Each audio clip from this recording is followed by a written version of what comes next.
সবাইকে ধন্যবাদ জানাচ্ছি যে খুব শর্ট টাইমের মধ্যে আমরা একটা প্রেস মিট করতে যাচ্ছি। তার কারণ হলো যে কতগুলো ইস্যু আছে যেগুলো দীর্ঘদিন ধরে আমরা প্রেস মিট করিনি। আমরা চাই যে আপনাদের মাধ্যমে পাবলিকের কাছে এই বার্তাগুলো যদি পৌঁছে যায়। যেমন নাম্বার 1 হলো আমাদের তেন্দুয়া জাম। এই তেন্দুয়া জামকে নিয়ে আমরা কথা বলেছিলাম আমাদের মেয়র স্যারের সাথে, আমাদের মুকুলের সাথে।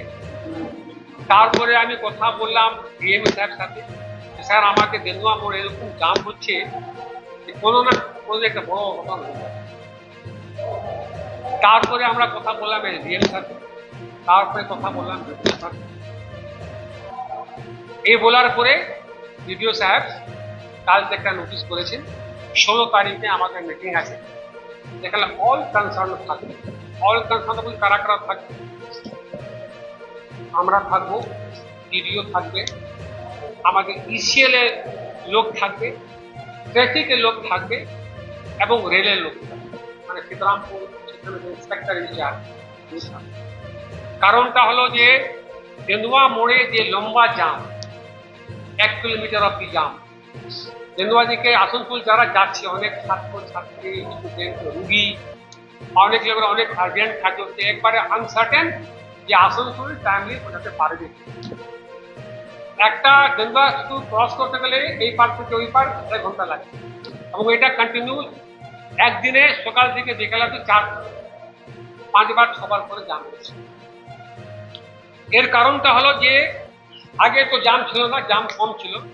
এখন যেহেতু জাম হওয়ার মূল কারণটা হলো যে মোহনপুর ইটাপাড়া থেকে যে কয়লা যে বেরোচ্ছে তার খুব বেশি করে বেরোচ্ছে এবং তার জন্য ডাম্পার হাইওয়ার সংখ্যা অনেক বেড়ে গেছে। এটা একটা মূল কারণ। সেকেন্ড কারণ হচ্ছে আমাদের যে যতগুলো প্লান্ট আছে, যে ফ্যাক্টরিগুলো আছে, সেই ফ্যাক্টরিগুলো থেকে অনেক বড় বড় ট্রেলার, বড় বড় ট্রাক, হাইওয়া এই দিক থেকে যাচ্ছে, যেটা আমরা কালকে মিটিংয়ে আমাদের যেটা আলোচনা হবে আপনাদের মাধ্যমে আমরা চাই এটাকে একটু অ্যাড্রেস করার জন্য। যেতে আমাদের পাবলিক অনেক কষ্ট হচ্ছে, যেহেতু আমাদের সরকার পাবলিকে কোনো কষ্ট চায় না।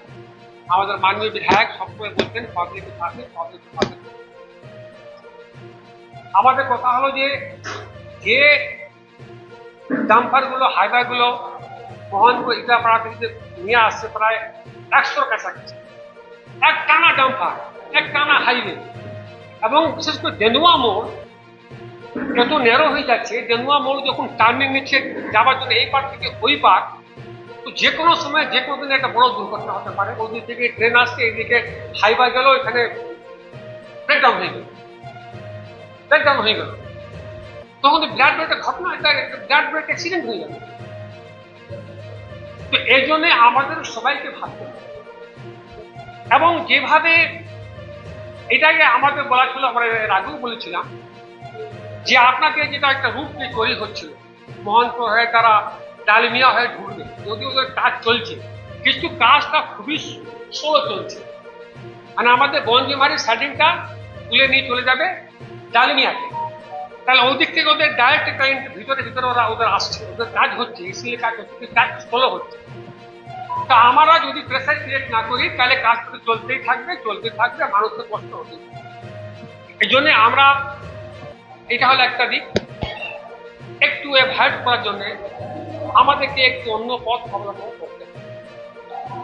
এছাড়াও যদি আপনাদের যদি কোনো প্রশ্ন বা কোনো কিছু থাকে, আমরা আজ বলা আছে, আমি আছি, আমাদের সহকর্মী আছে, আপনারা রাস্তা হচ্ছে ন্যাশনাল হাইওয়ে, তো বলি national highway total DPR already চলে গেছে। যতক্ষণ ডিপিআর ওদের ন্যাশনাল হাইওয়ে কমিটি সেই মিটিংয়ে পাস হবে, তারপরে ফান্ড আসবে, তারপরে টেন্ডার হবে, তারপরে কাজ হবে। মোটামুটি হয়তো